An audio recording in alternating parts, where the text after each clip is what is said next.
welcoming Gale back with us. Christina and Gale are going to start their conversation in just a minute, but for those of you who don't know, Gale's first show with us was about 35 years ago, right here in Fresno, Arizona. So to have her back and to have her as artist in residence with us for a few weeks has just been a pleasure and an honor, and to share this work with you all is just a thrill tonight. So please help me in welcoming Christina and Gale.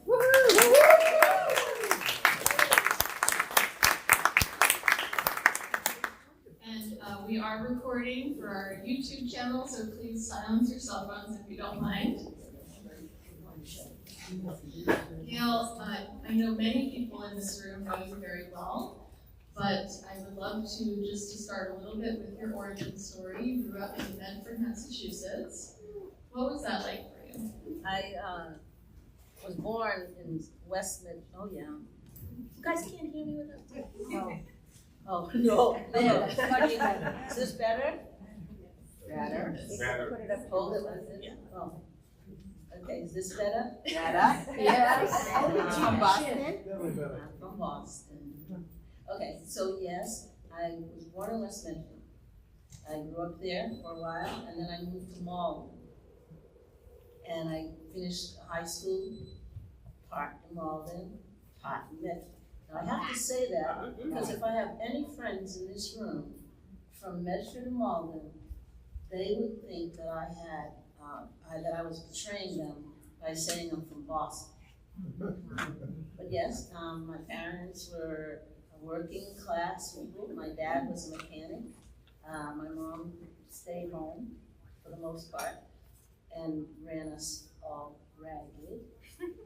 And let's see, I went to, I left Boston in '71 and moved to New York City. But before all of that, I had a wonderful son. I have a wonderful son. I got married, and he's now 60 years old. 60 years old. That is my best creation. Well, your father, who you mentioned, was a strong supporter of you being an artist. And you mentioned in your artist statement that you came as an artist.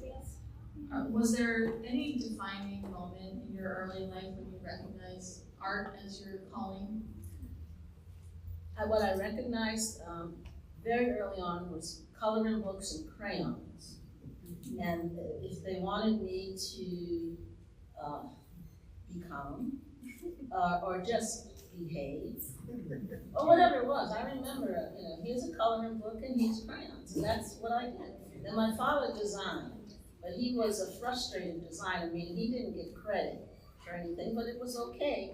And he had 3 daughters and a wife, and so after dinner at night, he would go downstairs in the cellar where we had the oil, big oils. It was the coal bin back in the day. Let me get it right. It was a coal bin, and he carved out this space, and all I remember is it had a big drafting table and one light bulb hanging from a chain, and he'd go down every night after dinner, and I would just go right behind him. And I'd sit up on a stool and give me paper, and I'd draw. I like the face, always have, since I can remember. It's people I wanted to draw. My dad designed anything. If my mother said, Herman, we're gonna move that sofa and move it over there. He drew the room first and saved himself some time. You know what I mean? He took care of anything that challenged him. He found a way to go into the cellar and create. Okay? We had the first fence that was slatted so that it looked like Venetian blinds. Now, that doesn't mean, I'm not going to say he invented that. It's the first time I ever saw that. But what I do know that he did create was the fins on the cattle. That's fact. That's documented. It's just not accepted by the automobile big ones. So, but he did, and every time I get a chance, I say it, I can prove it, there's photos, and that was sort of taken from him. But the first time, to go back to the question, my father, I was standing with my dad, and I heard him say, "This is my baby artist." Now, you only have to hear that once from your father, because now, you know, when I was asked, what is it you're gonna be when you grow up, little girl? I'm in a house. That was it, and this is what I have done all my life. If anybody else, I got fired. Well, you know, your work carries, throughout your career, your work has carried deep narrative in the pieces that you create. Do you start always with a clear concept of what you're trying to portray, or do things sort of emerge organically? They kind of start with some clarity, okay?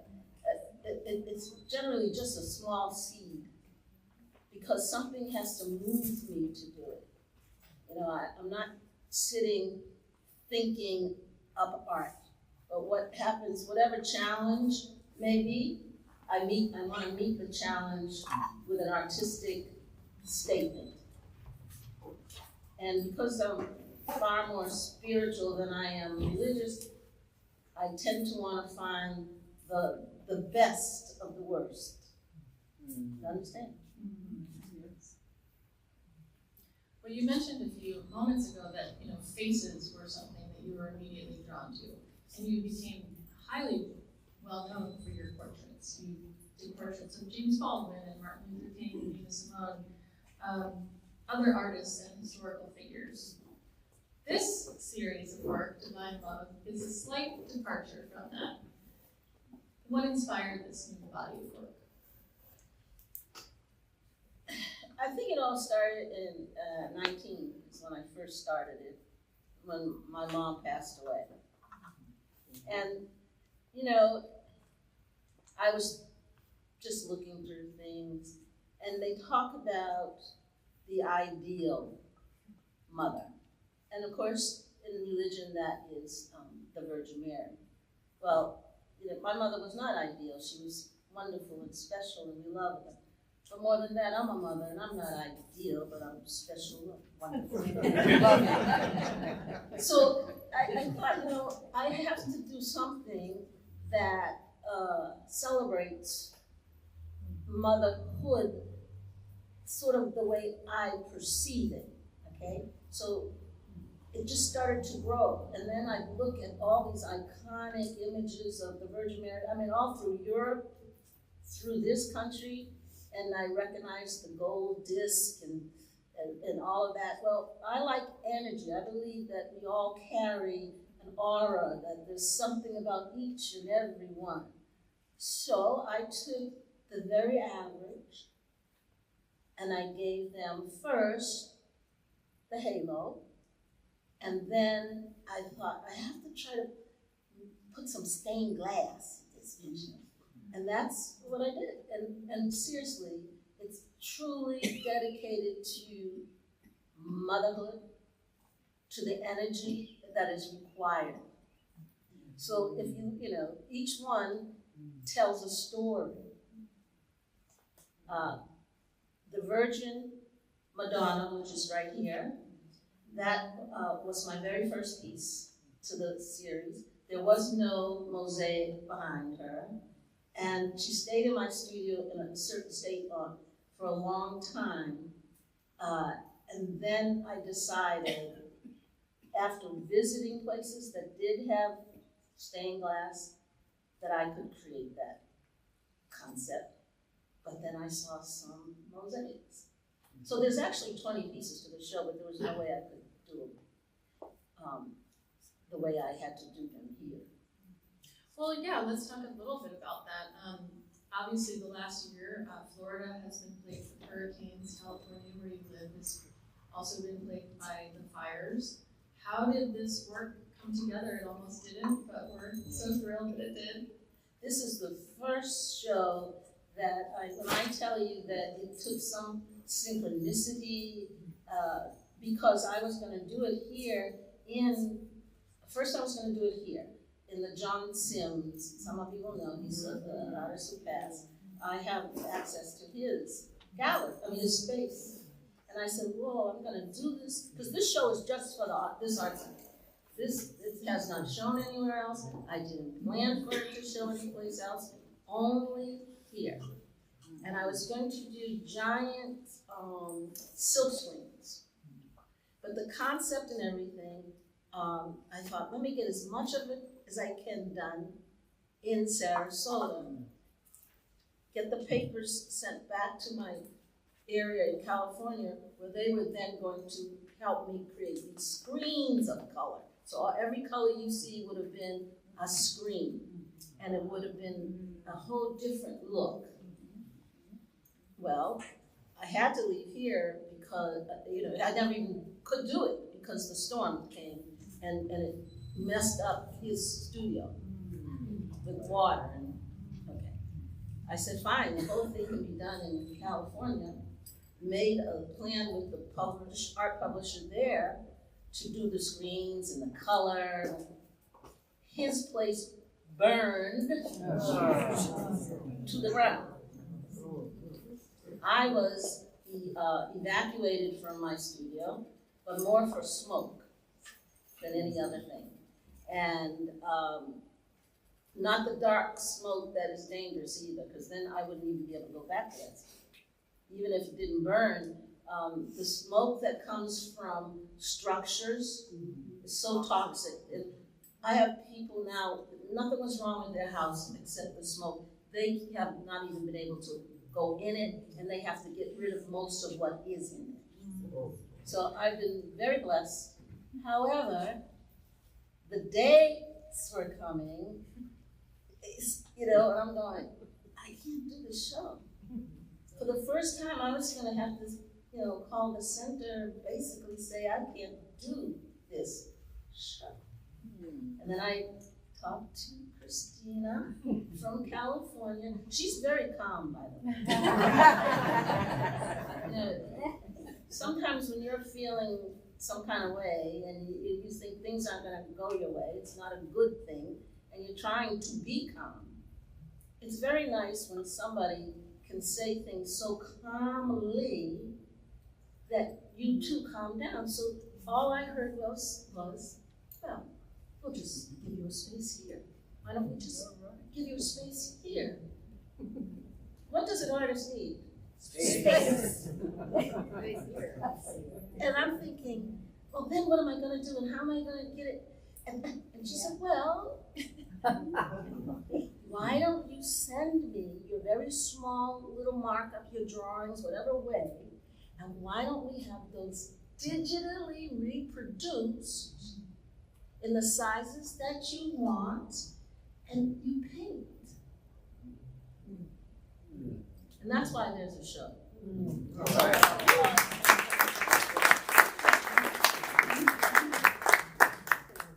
The show looks great, and it's definitely unique in the collage that it started as, and then the painting that you've done on top. You mentioned a little bit about motherhood and womanhood. How did you decide what elements of those two features to display in the work? Okay, almost all of this is autobiographical, and that in the sense that the teenage, which one is she? Teenage Madonna, obviously that was me. The Virgin Madonna was meant to sort of ask the question, how'd this happen? But that's why she has that curious look on her face. But I wasn't trying to make her serene and beautiful like I am just supposed to be pregnant. It was like, what? So that's what you get there. And then, let's see. Woe is one of my iconic images. People know me for that piece. I had a gallery here in town, my own gallery, and that piece was originally done on a hollow core door. And with nails, I mean, I really went deep into the sort of the struggling mother thing, okay? And I made prints. Not a lot of them, but I'd say I got 20, 30 people have that dress, and that woman in that dress. Well, I couldn't leave her out. So she is woeful Madonna. But if you have a woeful Madonna, you have to have a praising Madonna. Because I don't live in woe. I visit it occasionally and I leave it, and they have to have praise. And then grandmother is another one of the pieces. Grandmother Madonna is another one of my pieces that people recognize. And I couldn't leave her out because it took a village to raise my kid and me and his father. You understand? It took aunts, uncles, and grandparents. And mine was in Virginia, and we'd go visit. And if you hung on her screen door, instead of going in or coming out, she would let you know, look, you're either going in or you're coming out, but you're not gonna hang on my screen door. So that's like a tribute to her. And then grieving Madonna was done during, I wanna say it was done when George Floyd passed. And it's from an image that I saw of a grieving mother.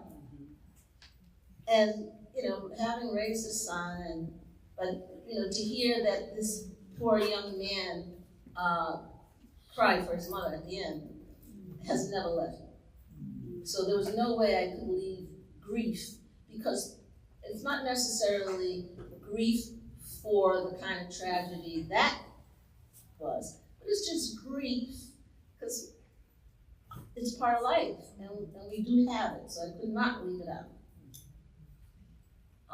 Then there's nurturing Madonna, where it's a Madonna who's breastfeeding, because that to me represents nurture. You know, you always have that mother. It makes no difference, actually, what ethnicity, what size or shape, that just wants to take care, and I had many. I mean, I can honestly tell you at least 6 women raised me who were the mothers of my little girlfriends, you know, as you know, your kids. I had nicknames from these women. You know, they were my Sunday school teachers. They were wise when, you know, they thought I was headed in a different direction than everybody cleared for me. And I had to demonstrate, and still do, that I was worthy of all that love. Mm-hmm. So whenever I have the option or the opportunity, I choose love over fear. And believe me, I know we live in some very chaotic, very strange times. But the truth of the matter is, if I could get a collective consciousness of people who could just say, okay, this is what it is, but we have to choose love over fear, we'll be okay. So that this whole show is about that. That's honest. The whole show. And then there's the griot, because, you know, I had an aunt, griot Madonna with the glasses, who knew everything. So the history, right, of the family especially. You know, your Uncle Charlie knew Billy Epstein. Did you know that? They went to school together, you know? And you had an uncle in the 1906 San Francisco fire. They say he saved some people, but he didn't save himself. You know, there was always somebody. She knew anything and everything, and I just loved her. I could just sit and listen to her, and even if she was making stuff up. And then there is Nanny Madonna. I know Nanny Madonna appears to be one thought, but it's not. That is the mother who takes care of children other than her own. And I've met Hispanic nannies, Asian nannies, Black, or African Americans of African descent. Americans of African descent. That's the new thing. Okay. So this is, I wanted the contrast in that, and that is all. So someone pointed out, well, she doesn't have the disc or the halo, but she does. It's the flowers above her head. So I think, and then all the sculptures, I did all of that in the past 2 weeks. I did sculptures. They're found objects that are then, I create and design the base. But because I told you this whole show is energy, in other words, those halos represent energy, the energy that we all have in this room, I just wanted to demonstrate energy. So that's what the wire means. And I do those every time I have a show. I do a sculpture for it and a print for it. Because they don't do catalogs anymore like they used to. So I just want people to be able to afford something and take it from the show. Well, I was so thrilled when you mentioned adding sculpture to the show, because I love sculpture, but the sculptures you're referencing, they pay honor to Elizabeth Catlett and Smella Lewis in their titles, which pays homage to a very rich artistic legacy. And I was just wondering if you could share with us any ways in which these women have shaped your creative vision. I knew Smella Lewis for over 30 years, probably 40 years. I met her as a very, very young artist in California. And I had great respect for women in the arts, because I know how difficult it was. Women in the arts married with kids, trying to raise kids and keep their husband. I failed at some things. But anyway, she didn't. She had one. And I loved her dearest friend, which was Elizabeth Catlett. And I could sit and listen to the stories that they had to tell about their life, their challenges, their struggles. What it makes you do is, you realize that you don't have them. You don't have this. I didn't have the same issues. This is how I've made a living all my life. It's word of mouth. I've never had gallery representation exclusively. I have galleries that I show in. I've done a TED Talk. I'm in permanent collections in a couple of museums. People ask me, how did I do it? I did it from the power of the women I'm trying to tell you and celebrate. Smella could be grumpy and tell you what you were doing right and wrong, and you never wanted to disappoint them. Mm-hmm. Catlett was bigger than life. That's why the sculptures, I do a sculpture for every show in the hope that one day somebody will look at one of them and say, well, I would love that. Then, outside of my building, can it be done? I also never say no. Because I can design it. I know there's a fabricator. So that's happened to me twice. So I have a 30-foot stainless steel sculpture based on one of my paintings that then I turned into a ceramic piece of a woman with her head in her hand and a big scarf on. And that became, and I used my friend Mary Mapp, who's not here, for the model. And I didn't know how to sculpt at the time. I did not know anything about armature, which is the wire and the, all I knew is that I could manipulate aluminum foil. And I had to wear gloves because the only aluminum foil that was going to take the heat was industrial. And I had to use gloves. It took a long time, but I like the face. I was stuffing, the thing was all aluminum foil. And then I put this clay that I found here, right at, one of the art supply stores in Saba Plaza. I said, I have a sculpture I'm doing, what kind of clay? Oh, you want this? Because remember, everything I do it for myself. So if it wasn't successful, I didn't hurt anything. Nobody was waiting for this. So I did it.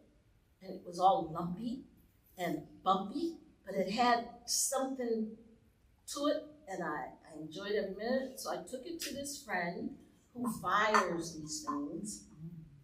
And, the hand was there, and she's leaning, and the neck, and then the shoulders with a lace kind of a thing going around it. And he said, this is not going to work out. This is going to fall apart. It's not possible. Let me explain to you. I said, okay, don't explain. If it does, you're right. If it doesn't, I did it. And now, if it's going to cost you a lot to do it, then I understand. He said, no, let's do it. And it took a day, and I went back, and he had fired it. And he said, I want to show you something. And the only thing that happened was this part detached. That's all, nothing else. She was in perfect form. The clay was fried to that color of clay. And it was bruised, like blue here, and right here, like a bruise. And I told him, I said, listen, when I talk, you listen. Because I've thought about it in every way, shape, or form. And we made about, I think, killed the mold, because I asked him to. I made about 5 or 6 of those. Well, that design, I was one of 200 artists here. Well, they came from around the country, but when this happened, I was living here full-time. I was given the opportunity to apply to do public art. Now, I have never done public art other than things on a wall, reliefs. I've done those. And so I said I was going to go for it, and I put together a team. I'm sorry Fayanne isn't here, because she would have great stories about me and this team. Right. But I put together a team, and I showed them Miss Mary, because that's what that was called, Miss Mary.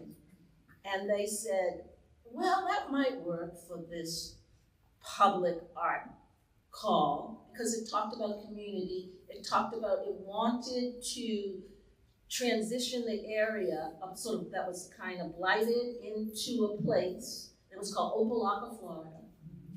And now it's Miami Gardens. This is 95, so you can see this thing where they were going to put it from the airport. And in it was going to be a time capsule where the school children and older people could put in a keepsake, a thought to be opened. I had visions of my grandchildren standing there going, my grandma. And so we did it, and we won. Now, that was another time when they said, Gale, we're not gonna get this. We had to go up to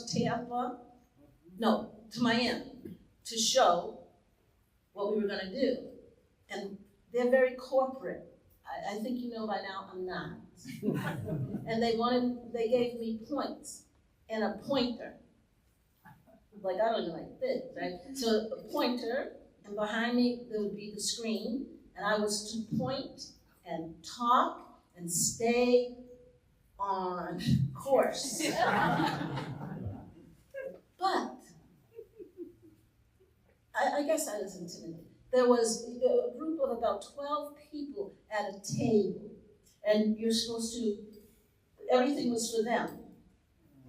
So you have, you're talking to them, and they're looking like they're not excited because, or that they even like you, or, that they care about what you're doing. But then they had invited the community.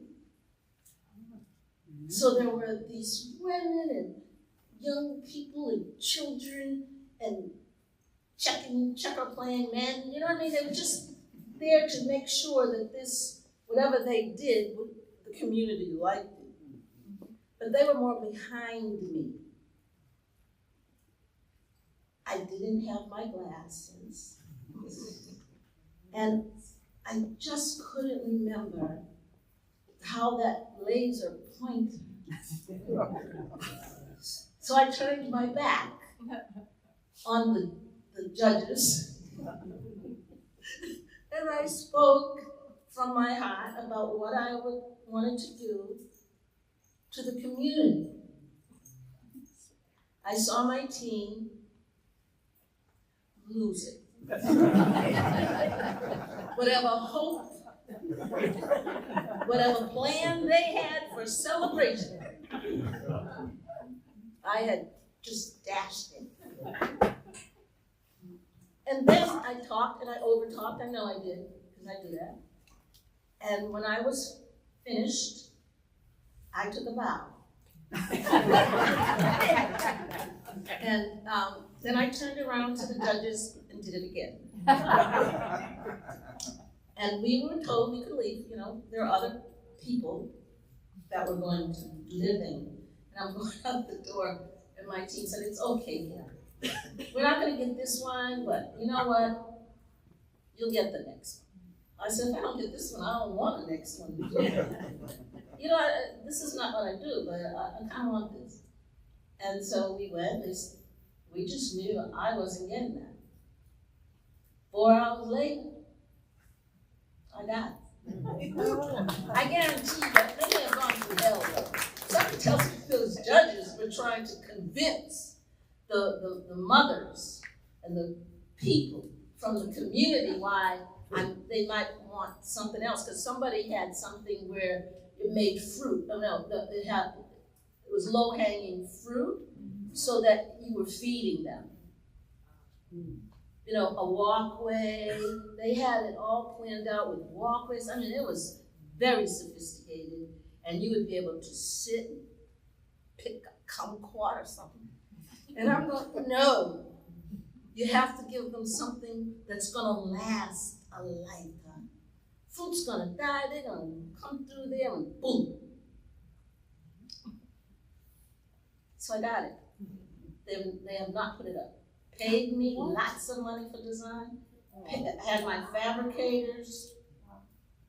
And it was because the people who optioned this, who were doing this, had nothing to do with the city and didn't tell the city. And you can't put something up like that in a city that has not agreed to it. So then it's been one long battle.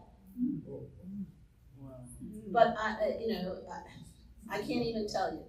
But I called maybe a year or two ago to the gentleman that started it all, whose company got all the money from an NEA town grant to help Opelika in this way. And he said, "Oh yeah, don't worry, we're gonna put it up." I said, "Okay, well, I'm damn near 80 years old. I would prefer not to come in an ambulance, because I will be there." It's still not up. But it's okay. In my mind, it was a very successful public art venture, and that's it. I would still do another if we should have. It's their loss for now. I think That's so. right. So, as Catherine mentioned, you've been our little artist in residence for about a month, and I've just gotten such opportunity to meet you and know you, and it's just been such a great pleasure. Your positivity resonates. My pleasure. And the thing is, your work, though, is deeply rooted in history and struggle. And I just want to know, what is it that keeps you so optimistic? Because you are such a joy. See, my mother had a great sense of humor, and I sometimes feel it rising, because when you asked me that, the first thing that came to mind was vodka on the rocks. We already talked to Miguel about the vodka machines. So let's push that aside. That's true. And, I think, or I was taught a long time ago by a woman that life was a series of adjustments. That's what she said. And, you don't pay any attention to that until you realize you're adjusted here and adjusted there, and then you go, oh, it is. And then other times I've heard that, and believe these things, that's what I'm trying to say. I believe life is a series of adjustments. I've had more good in my life than I've had. I mean, I'm blessed beyond measure. I don't know too many people, artists, who this is all they do. I'm also female, and I'm also, African American, and sometimes that means I check all the boxes for good, or I check all the boxes for bad. I've had more opportunities that have allowed me to move forward than backwards. So I there's nothing I can complain about. I have no regrets. You mentioned in your artist statement a quote by Dr. King that silence is betrayal. And that suggests a real strong sense of your social responsibility. Where do you think that purpose came from? How did that get instilled in you, and how does that present in the work? Okay, that goes back to what I said earlier. I didn't choose to be an artist. I came as one. There's no way a child decides they're going to be what they are. I honestly believe that I made some contract somewhere. I knew that I would come. But then, my first resources were Ebony magazine, Jet magazine. There was even one called Sepia. And these, my father would put them on the table and would say, draw that face and draw this face. And then I had my aunt who would say, Gale, you want to go to the museum? We'd go to the museum, and I'd look around and I wouldn't see the faces I was doing. So I actually thought it was going to be my job. Understand? So I thought as I grew up, I would make art, not knowing how art got in a museum or why, for these places that showed my culture. And so my responsibility is to my family, my friends, the people, the 1,000 grandmothers, ancestors behind. I mean, it's a lot to carry. But if I don't move us forward, then I'm not doing the job. I just have to do it my way. And how do you think over the years your, giving voice to the African American experience has changed in your artwork? Well, in the 60s, because that's when I actually came to be, is in the 60s as an artist. I would say that I was a freedom fighter at the easel because, I was young and married and with a kid.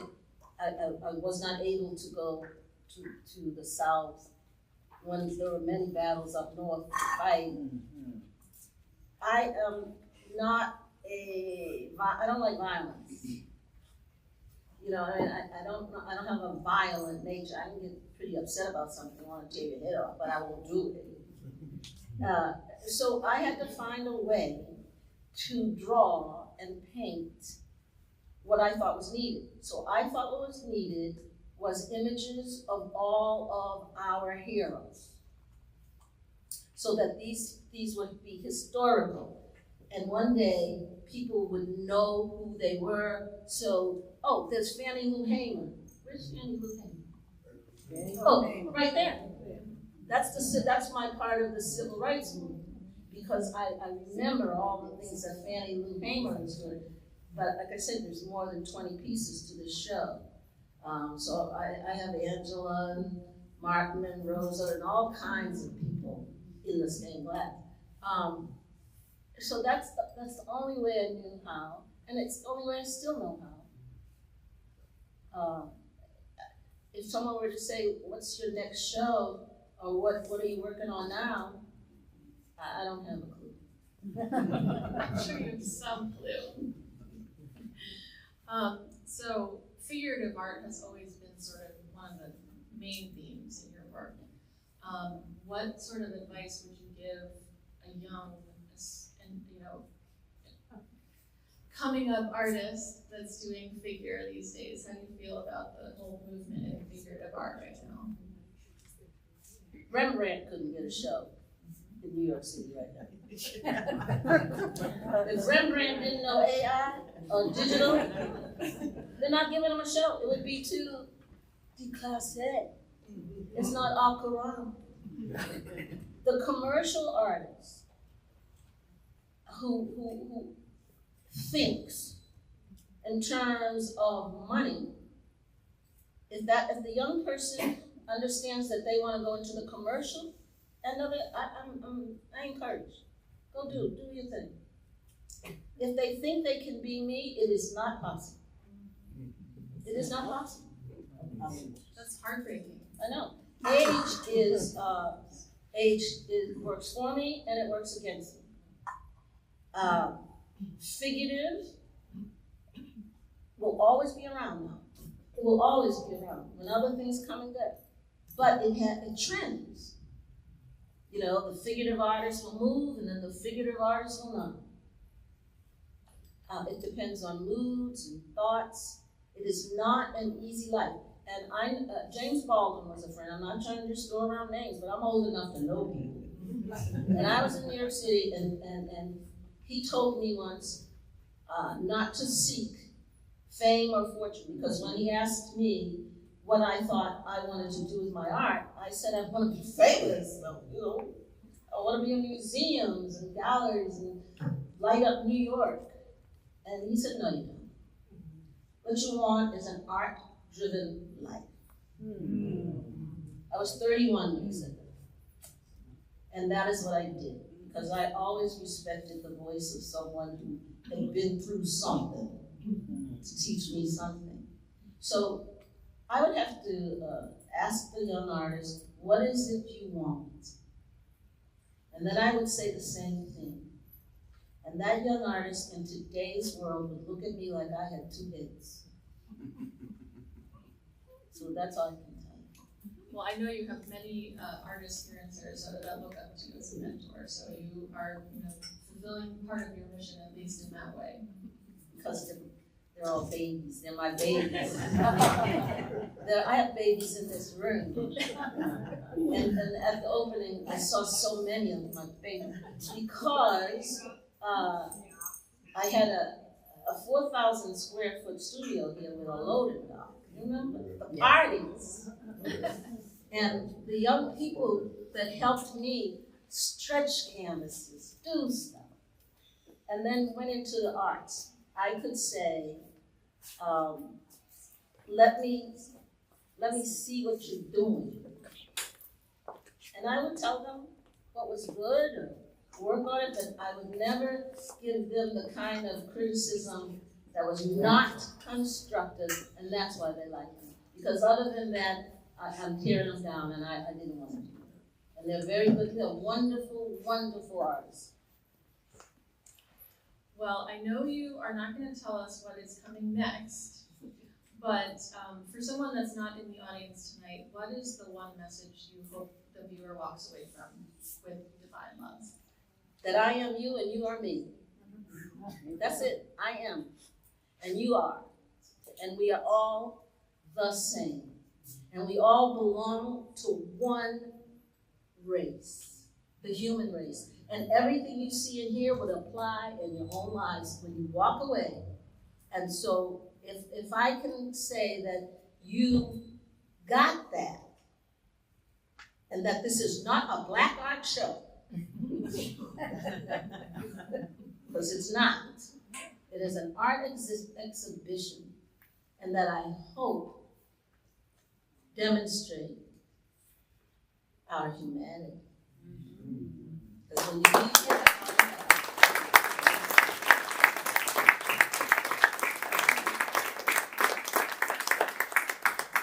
Well, it's a powerful show. Congratulations. You've done a wonderful job. And we'll open it up for any questions from the audience. On that note, I love coming in this room because I've been in some of the world's greatest cathedrals and churches, and I sat there and looked around, and I have not seen anybody who looks like a normal person, you know, with normal griefs and pains, and that's all I see in here is everyday people, and it's so uplifting. It's almost like the whole purpose of being religious and spiritual is encapsulated in this room and is so missing from so much other work that we're, you know, raised to esteem. So it's just amazing. And I loved the story of you when you were younger and going to the museums and, you know, thinking your job was to make what wasn't there. I mean, I very much feel like this is another level of that. I think I'm still trying to do it. Is that there?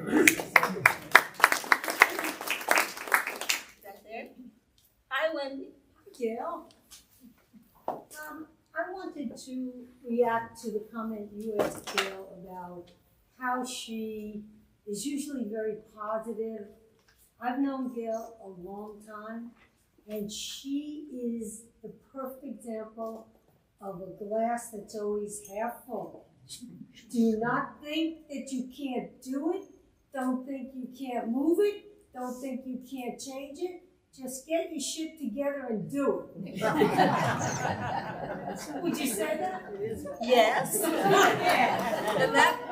And again, that came from having a pretty tough mother. I remember that there was a bully, a bigger girl than me, you know. I'm about 7, or I don't know, 8 maybe. And this girl would chase me home every single day. And I'd run up on that porch and run in that house. And one day I ran in there, and my mother just grabbed me by the shirt and said, "You have 2 choices. You can go out there and face that girl, or I'm gonna beat your behind. You are not gonna keep running in my house because somebody chased you home." No problem, because I'd rather face Norma than Henriette. So I had a lunchbox then, and I hope y'all remember they were metal. Yes. And I came down the street. This time I said, if Norma hits me, well, I didn't give Norma a chance. She was sitting on her steps. I came by, she went to get her. Whack! And then I ran home. But when I ran in the door, I said, "Mom, I hit Norma with this lunchbox." And she said, "Did she move?" And sure enough, that night, her parents came to the house because, you know, that hurt. And I guess, you know, whatever it broke. But anyway, they had to fix it. And I heard my mother say, "Allie," because that was Norma's mother's name. "Allie, I got tired of Gale running in this house. Norma's 14 years old. Enough is enough. If you don't get on my porch, I'll find another lunchbox." That's why I don't say, that's why I'll take on any task. Because if I don't, I hear a voice. That's why.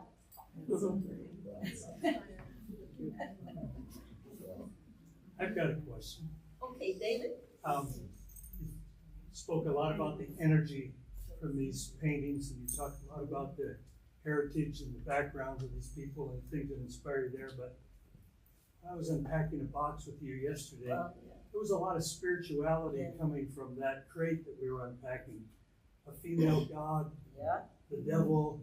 There's speak a little bit about your spiritual sense of what inspires you as you do your work, because there's something there that I learned yesterday that I didn't know.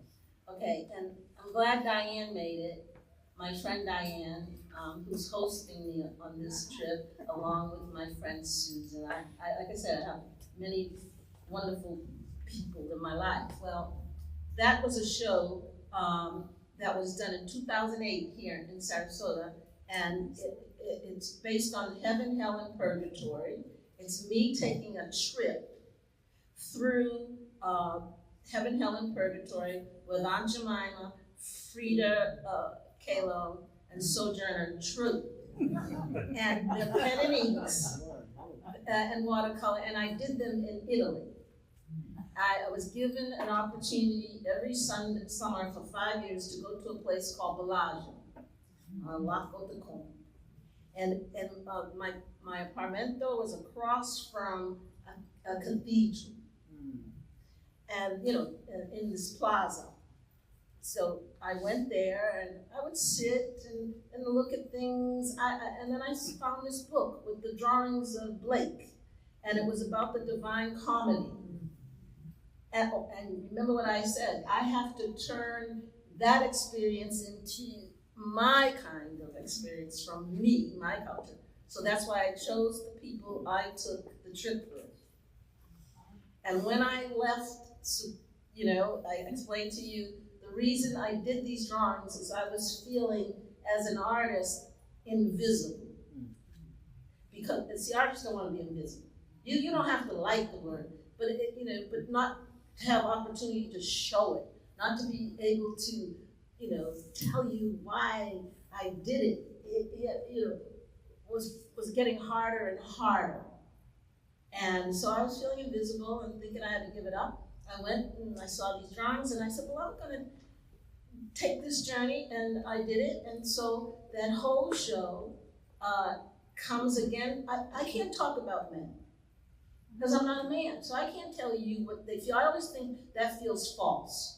To talk about other cultures or other people, I just talk about things and make no assumptions and no judgments, only about what I know. So I knew Sojourner Truth. I loved the work of Frida Kahlo. Oh, and Aunt Jemima. Sure. And Andy Warhol was in there too. Yeah, Andy Warhol. Well, I kicked Andy Warhol's behind because I'm a fighter through the whole thing, because I thought he did terrible things to Basquiat. I thought he was responsible for I've learned a lot more now, but I actually blamed Warhol a lot for Basquiat's young demise. And then and Aunt Jemima, I called her the first black model, was, this loving creature, this thing. And Sojourner Truth is the one who guided me through this and guided me out.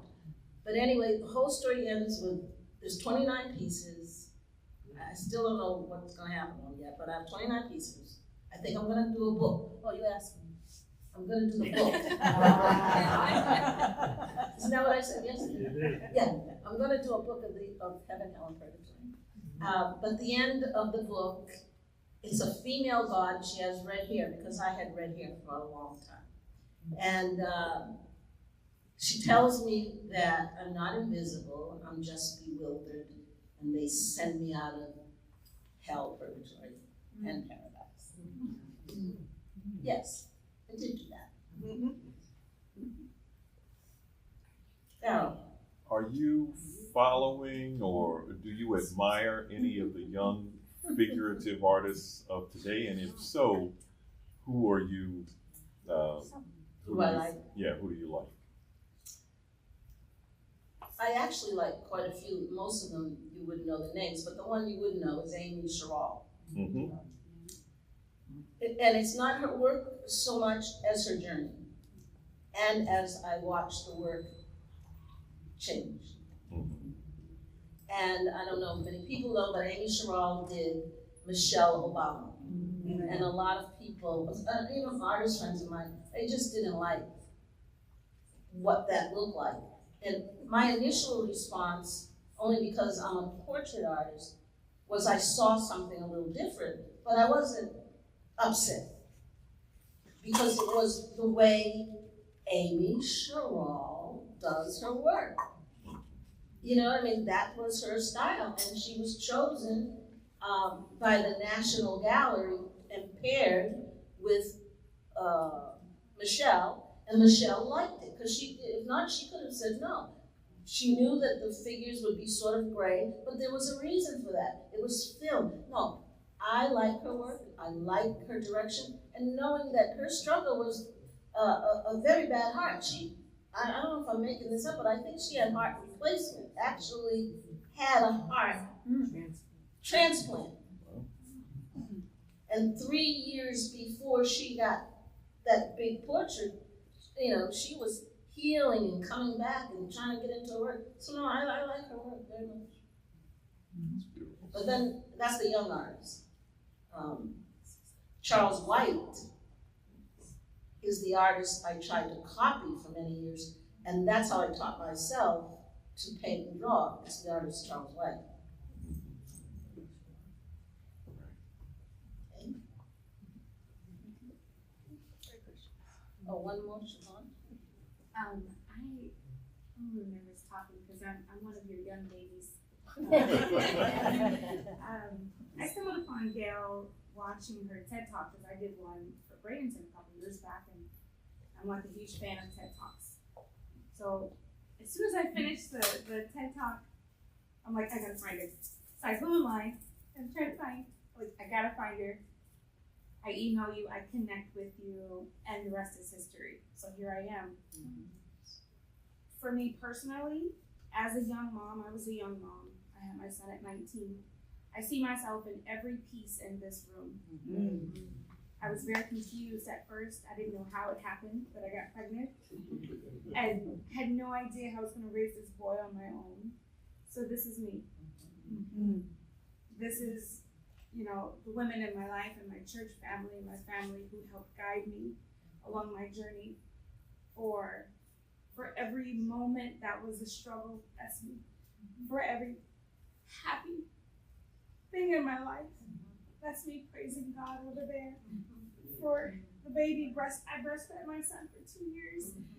So that's me over there. Like every piece that I see me. I see me in every piece. That's why I love this. Thank you for this gift. Because you looked into my life before you even knew me and created this. This is I my am life. you and you are me. This is my life. Yes, Phyllis.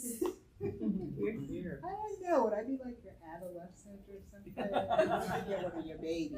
But I just want to say, as an emerging artist who was taught by Jackie Peters Cully, I went to Gale and I said I'd like to rent some room in your studio when you were in Northgate. And I was very uncertain, and here I am with this bigger than life artist, and all the time you came in and encouraged me when I was painting on stuff, and you were like, you can do it, you can do it, you can do it.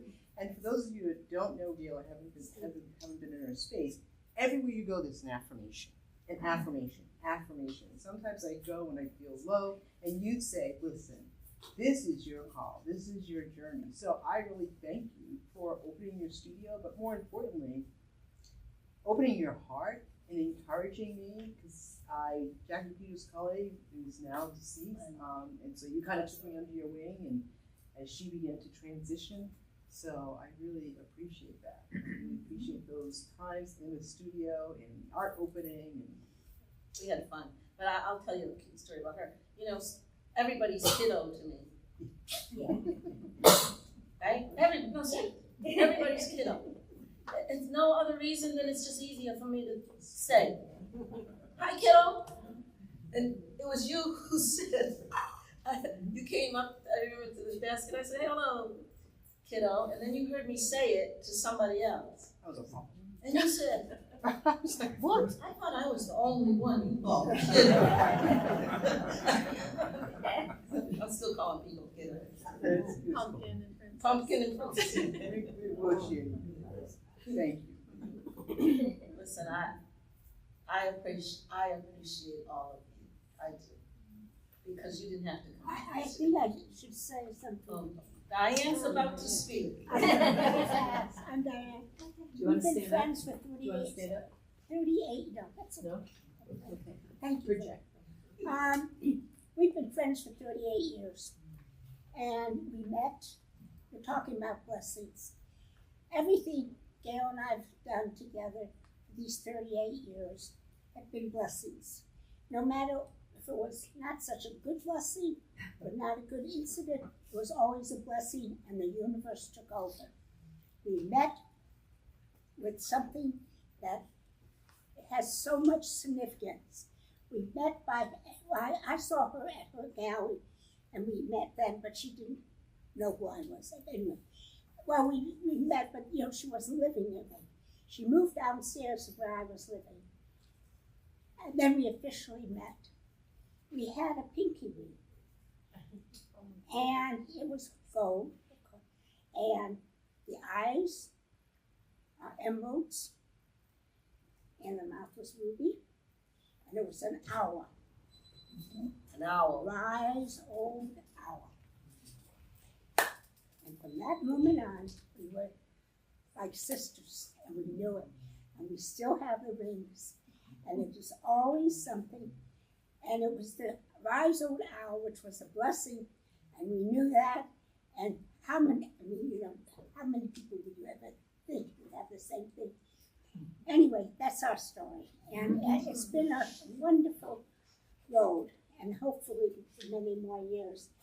But, and she did the most beautiful portrait of me in 2012 for a wedding present. My husband, Bob, he was Bob, and I got married in 2012 and he passed away in 2013. I was only married quite a little over a year.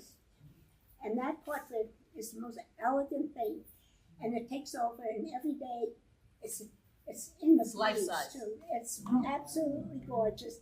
So he was part of it too. He loved her. So so our lives have changed so much, but never our love or our absolute togetherness. And she can call me anytime, and I know she's going to say something. I was just going to call you, but it's been 38 years. I cherish every moment. I've seen every art that she has done, and I have a few pieces. But the real McCoy is really so wonderful. And I thank my lucky star. She wanted to stay with me and stay with, and so it's been wonderful. Thank you very much. It is a blessing to be here.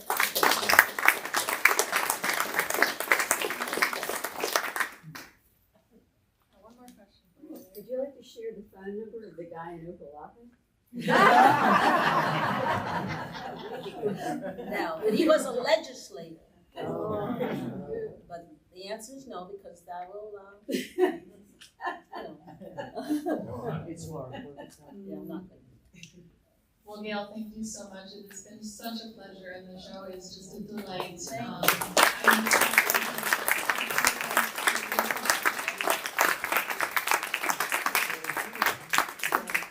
I just want to make a quick comment. Part of our mission here is to bring creatives and the community together to better understand the human condition.